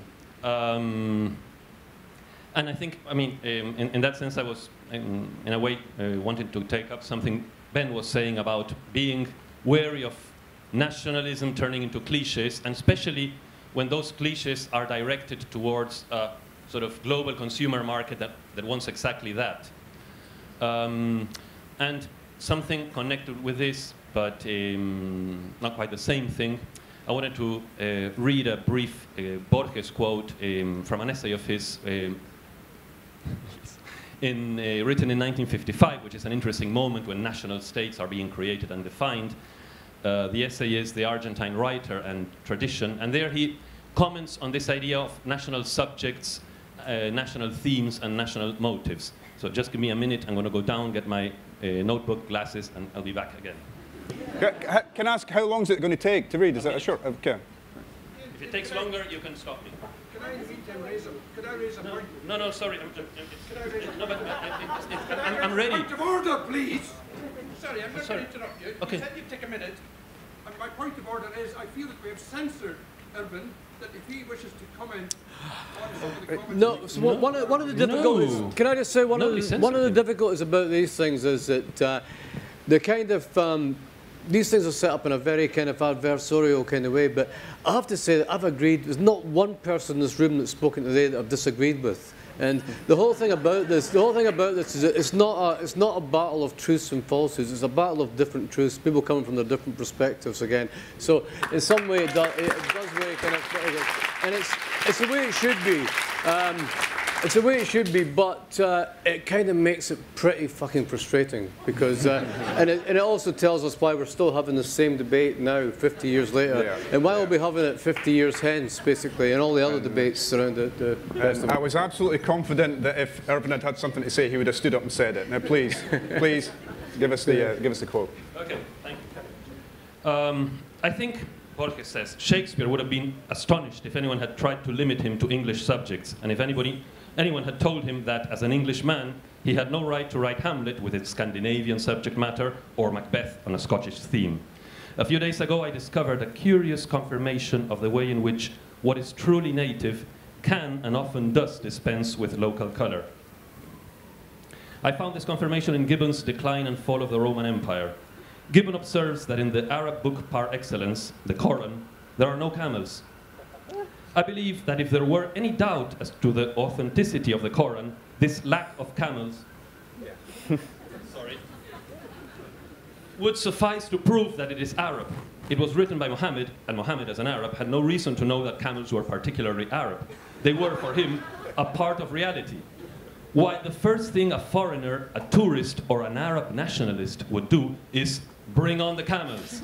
Whole caravans of camels on every page. But Muhammad, as an Arab, was unconcerned. He knew he could be Arab without camels. Thank you very much.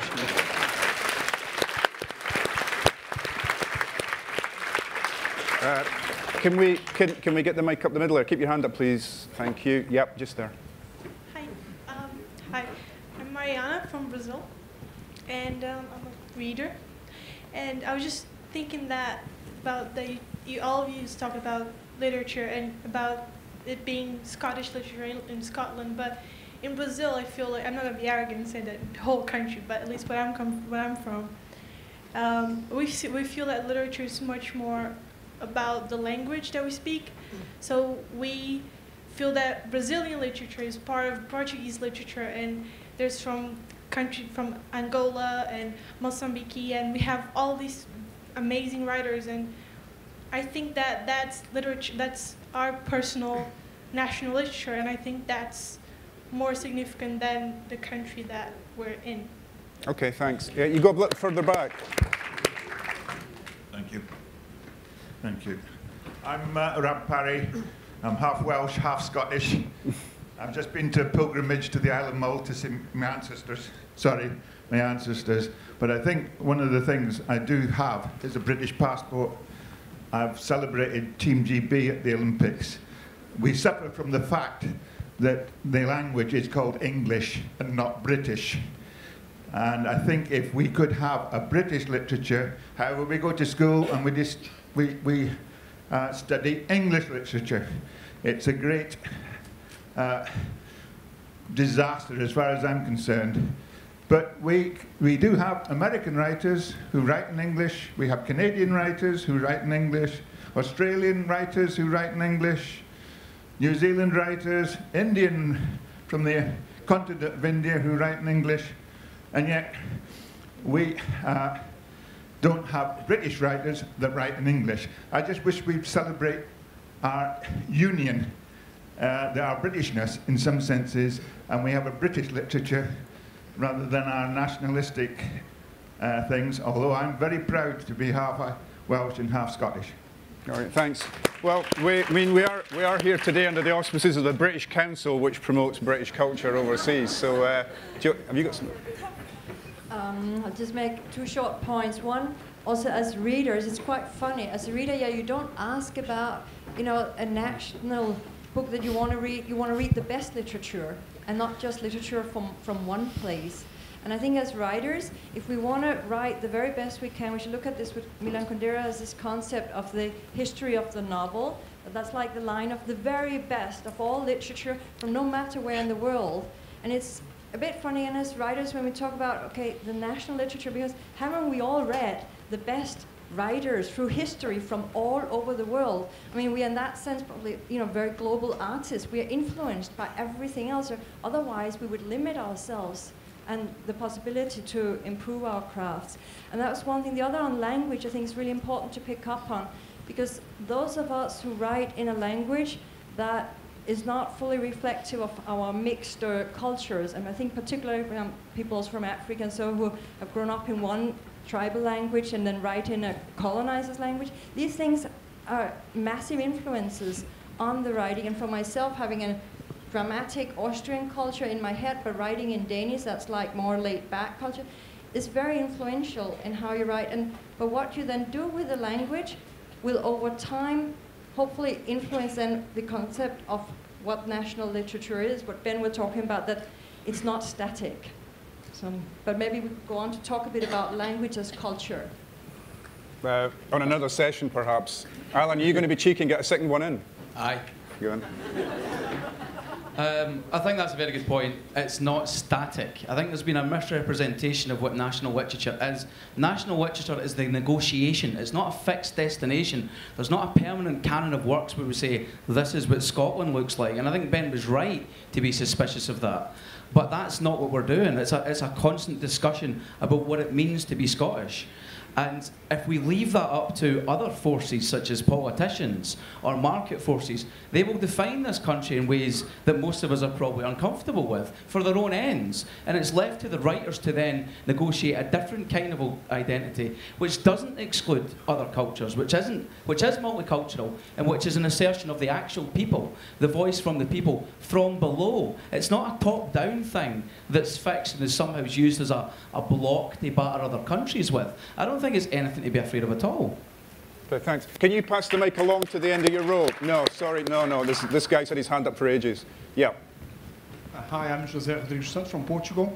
I've been watching and listening to the conversation here, and it strikes me that I mean, you obviously have problems which in my country I'm not aware of. within the UK. We, as a Portuguese, we have, and it's striking what the Brazilian reader has said. We have a poet, Fernando Pessoa, which is, I think, is a crucial.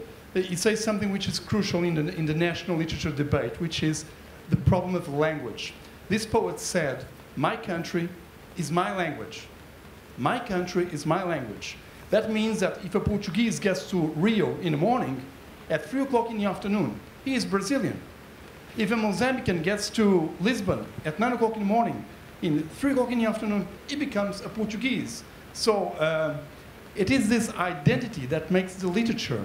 And we have I don't think there is an Italian writer here, but is there an Italian writer? Okay.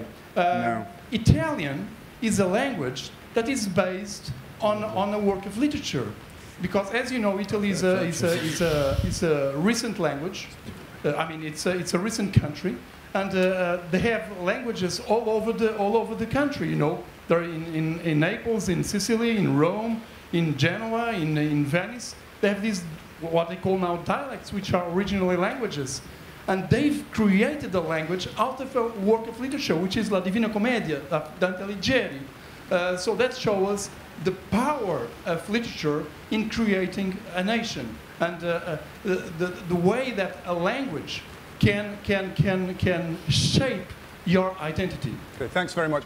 Anna, you've got Anna's sitting in the front row here, and she's basically been doing all the online stuff, seeing what people are saying about us all around the world.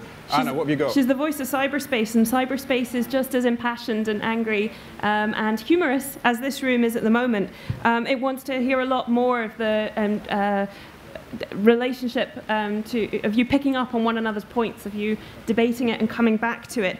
There was a comment before Ben Ockery spoke about that it being depressing to think of authors building walls, and that we'd like to break down those walls, that they want more dialogue with the writers. They would have liked to have heard more female writers discussed and debated as well today and talked about.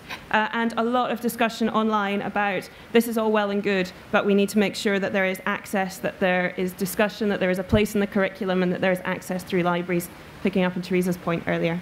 So that's what your online readers and writers are talking about. Okay, thanks very much. We've got 10 minutes left, and I've been told that there are going to be closing remarks now, so I'm sorry, no more time for questions, but this debate will continue after the session ends, because nobody wants to go out into that rain, right? We've got this tent, we're staying here. So if I can ask, is it Camilla Shamsi? Yeah, Camilla Shamsi is going to come up and actually close the debate. Thank you very much.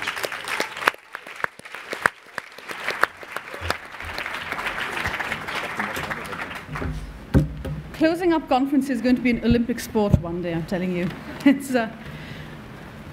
So did you hear that moment when the rain started? It's been going incessantly, and I did think that, right, if we were in an English novel and the rain started, it would indicate sort of gloom and heaviness. And if we were in a Pakistani novel and the rain started, we can breathe again. So I don't know about this universalism thing. And yet you can read it either way. And it works. What I'm not going to do is I'm not going to refer by name to everyone who said everything, because there are a lot of names and we've got little time. And also, let's be honest, I don't know everyone's names, because not everyone was at the Roxburgh at 2 a.m. If you were, I know your name, and possibly too much else about you. We started very interestingly. Ian brought up the fact that in 1962, this question pitted nationalism versus internationalism. And I think what that keynote speech did almost immediately is to twist it in a way and take up something that's been coming up in the last couple of days in a sort of subtext sort of way. And just with that statement, the dominant mode of internationalism is capitalism. And to then discuss internationalism in that way and say, in publishing terms, this articulates itself as a desire for global mass sales. How do writers working away from perceived centers negotiate around global publishing and its resistance to difference? And this was something that got picked up, the idea that hegemony promotes intellectual enfeeblement, although there's always room for maverick opposition. The rain is getting worse. I'm Pakistani, that's good, right? We heard that cosmopolitanism, I'm moving then into everyone else, that cosmopolitanism marginalizes us. We heard that maybe there needs to be protectionism against global capitalism.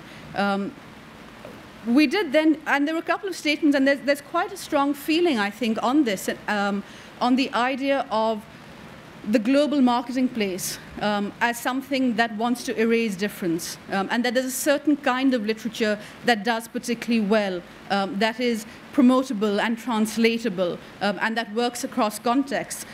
We did then have, if I'll say so, a rather fantastic intervention in defense of cosmopolitanism, though I don't think that negates the comments about the global marketplace, because there is cosmopolitanism of different sorts, and then there's the global marketplace. And I think these things are not.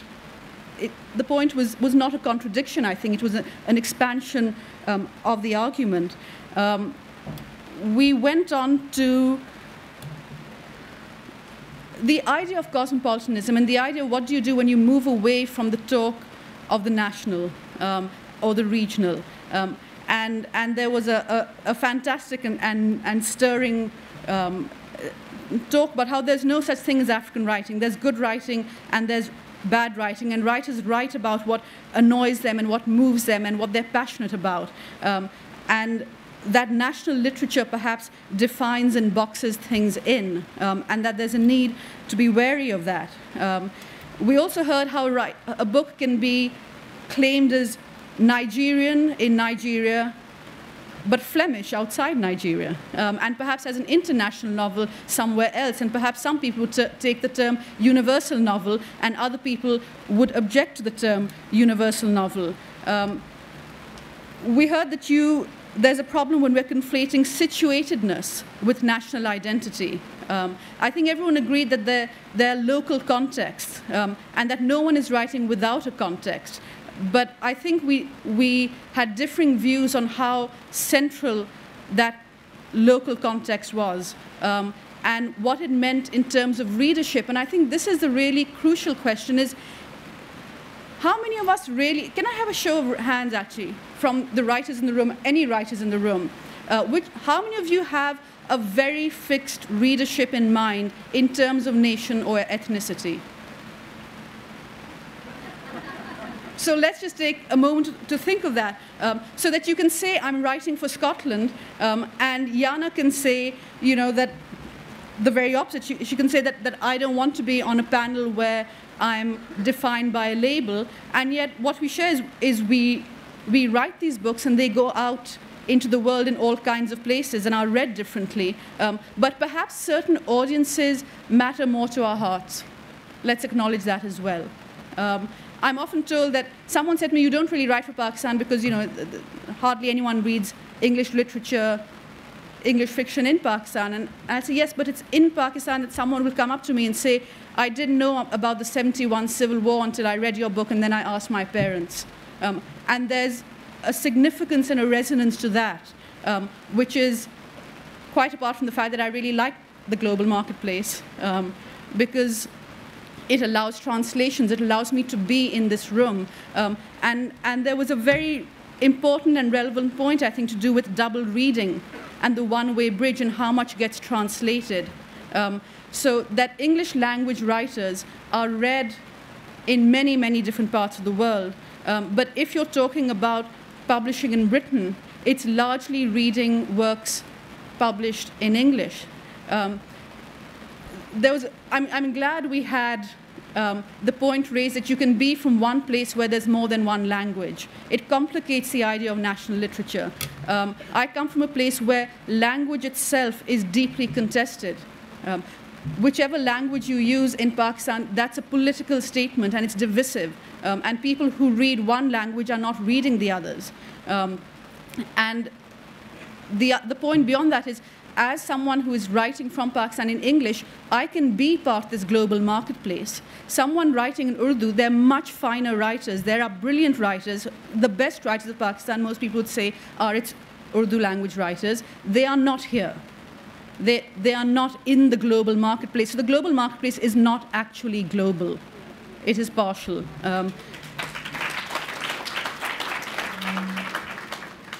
3 minutes left. We had the wonderful phrase Celtic fringe, which I think should be the haircut of the season. We must all go to our barbers and get the Celtic fringe. But there was also, I think, the very important point, the word contestation, that national literature doesn't mean something official or ordained, that it is a contestation of the history of that particular nation. And I think that's a very significant point. But set against that, that idea of the recuperative power of the state, that even as you're writing against, you can be co-opted within. And there are ways in which nations can say, look, we accept dissent, we're wonderful. See, we will acknowledge this dissenting writer, and this dissenting writer would be part of the way in which we show that we are so superior to the other nations that don't accept their dissenting writers. So the recuperative power of the state, which was not quite the context in which it was used, but I think it's one of the ways in which it can work. And the idea which I loved of literature and estrangement rather than universalism. We go to fiction for different reasons. And we don't go to fiction for different reasons. We go to fiction and we find different things there. The same book will be different books to us. The book that Ali Smith reads and I read, it may be the same book in as much as it may actually be the same copy, but we're reading differently. And yet in certain ways we're reading the same because there are certain things that we care deeply about and think similarly about. Which is slightly getting away from the point, but never mind. There was a wonderful line from Borges, who we must have in any conversation. Muhammad could be Arab without camels. I think it comes back again and again to this anxiety that if you are in this global marketplace, if you are, does that mean you're somehow erasing what's spiky and difficult? Does it mean that you're producing a version of yourself that is easy and recognizable? So the Afghan writer writing the tribal question. It means, on the other hand, that if you are the Afghan writer who is burning to write about that tribal question, it is what matters most to you, there's a danger that someone from the outside can think, oh, you're just trying to enter the global marketplace by writing about those things. If you're an Arab, really, you're writing about camels, don't write about camels. There's somehow you're playing to the gallery, the global gallery, if you're writing about those camels. So it's a very, it's fraught in all directions. But I think, because we now have 30 seconds left, I think the final word, which is the best word of all, goes to Irvine Welsh, who said, I haven't disagreed with anything. Thank you very much.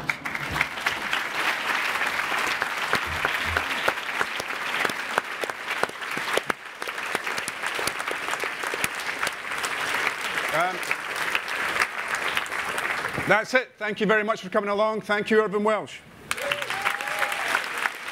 Thank you.